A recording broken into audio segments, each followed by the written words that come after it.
सूर्य कल्याणकारी हो, वरुण,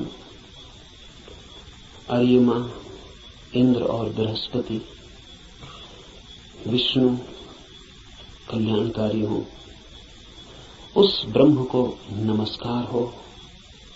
हे वायु, तुम्हारे लिए नमस्कार, क्योंकि तुम प्रत्यक्ष ब्रह्म हो। मैं तुम्हें ही प्रत्यक्ष ब्रह्म कहूंगा। सत्य और ऋत वे सब मेरी रक्षा करें। आचार्य की भी इस प्रार्थना से शुरू होता है। धर्म की यात्रा प्रार्थना से शुरू होगी ही। प्रार्थना का अर्थ है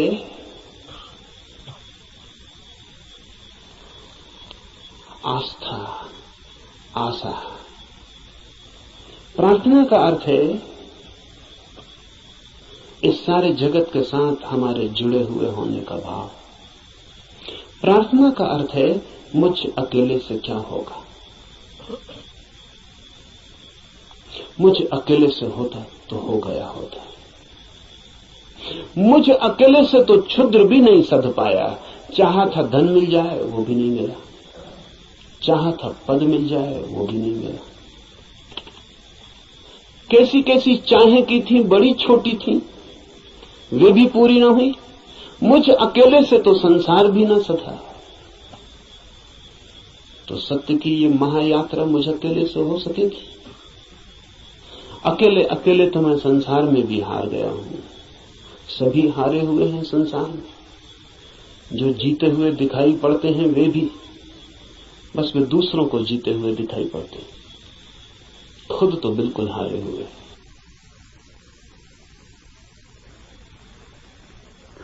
आप भी अपने को हारे हुए दिखाई पड़ते होंगे, औरों को तो आप भी जीते हुए दिखाई पड़ते हैं। आपसे भी पीछे लोग हैं जो आपको समझते हैं पा लिया आपने, जीत गए संसार में।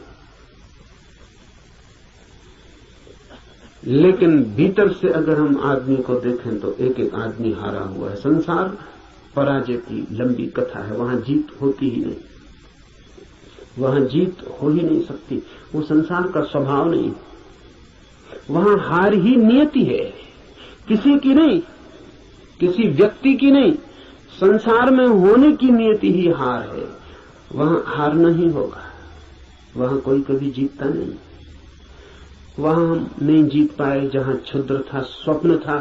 शंकर कहते हैं माया है, वो माया में भी हार गए।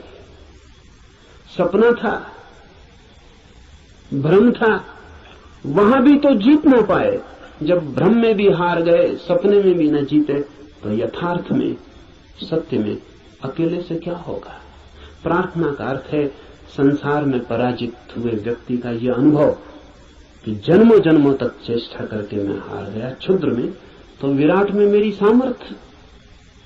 इसलिए प्रार्थना, इसलिए सारे जगत को पुकारा है ऋषि ने कि मुझे साथ देना। सूर्य को पुकारा है, वरुण को पुकारा। ये सब नाम है, प्रतीक है जीवन की समस्त शक्तियों की। सूर्य को पहले पुकारा है क्योंकि सूर्य हमारा जीवन है, उसके बिना हम नहीं होंगे। हमारे भीतर सूर्य ही जीता है, जलता है। उधर सूर्य बुझ जाए, यहां हम बुझ जाए। सूर्य ही हमारा प्राण है, इसलिए पुकारा। कहा वायु को नमस्कार है। विशेष रूप से वायु को नमस्कार कहा है इस प्रार्थना में, क्योंकि तुम प्रत्यक्ष ब्रह्म हो। अजीब सी बात है। थोड़ा सोचे, बड़े मजे की बात है, क्योंकि वायु है बिल्कुल अप्रत्यक्ष और सब चीजें प्रत्यक्ष। सूर्य को कहा होता प्रत्यक्ष ब्रह्म हो, जीते जागते जलते प्रखर, समझ में आता।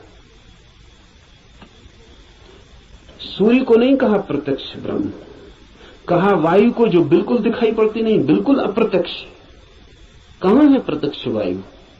सिर्फ अनुमान है कि है, लगता है कि है, भासता है कि है, दिखाई तो पड़ती नहीं। आंख के सामने कहां है? प्रत्यक्ष का मतलब है आंख के सामने है। जो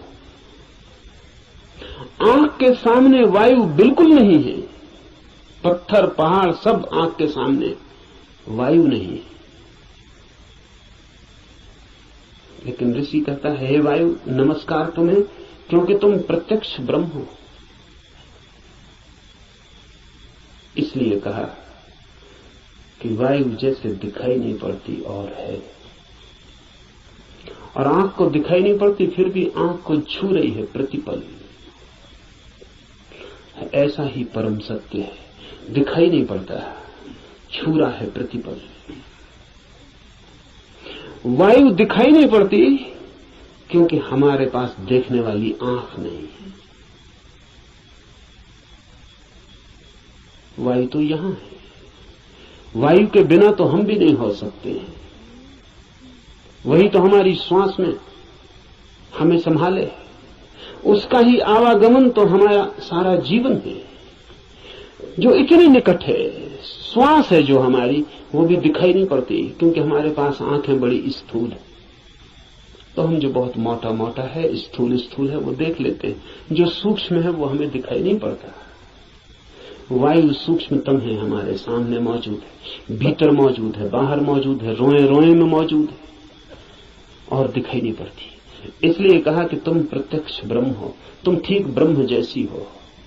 वो भी यहां मौजूद है और दिखाई नहीं पड़ता, और रोए रोए में वही समाया है, रोआ रोआ वही है, और फिर भी उसका कोई पता नहीं चलता।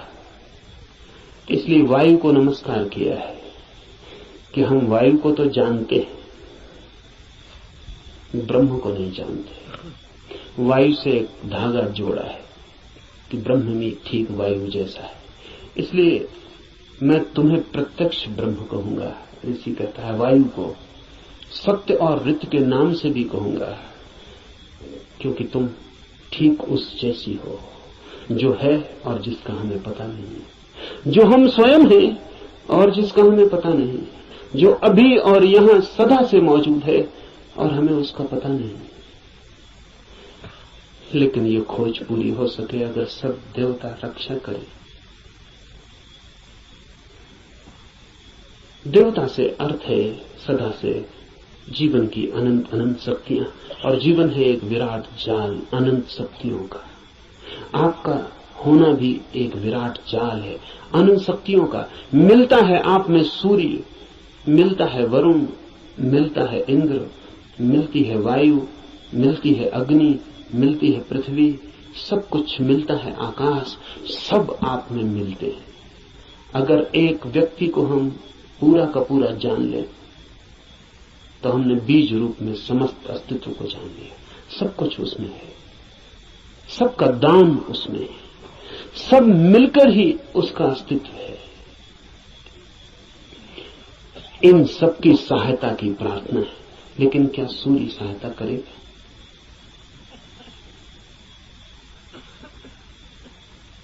ये सवाल उठता ही है। प्रार्थना भी की तो क्या सूर्य सहायता करेगा? प्रार्थना भी की तो क्या वायु सहायक हो जाएगी? प्रार्थना भी की तो पृथ्वी क्या सहायता करेगी?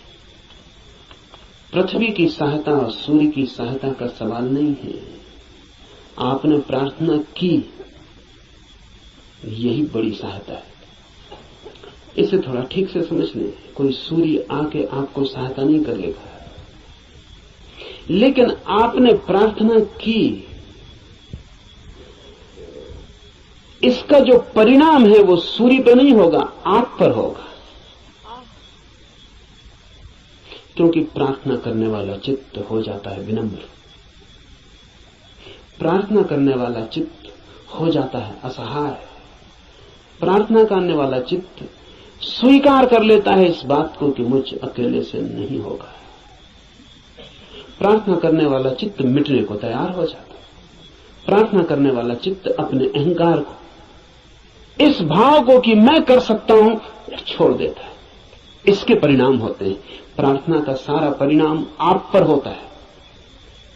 प्रार्थना से सूर्य नहीं बदलता, आप बदलते हैं। प्रार्थना से जगत नहीं बदलता, आप बदलते हैं। लेकिन आपके बदलते ही दूसरे जगत में आपका प्रवेश हो जाता है। प्रार्थना आमतौर से जब आप करते हैं तो यही सोचते हैं कि कोई कुछ करेगा, इसलिए प्रार्थना कर रहे। न, प्रार्थना है एक उपाय, एक डिवाइस।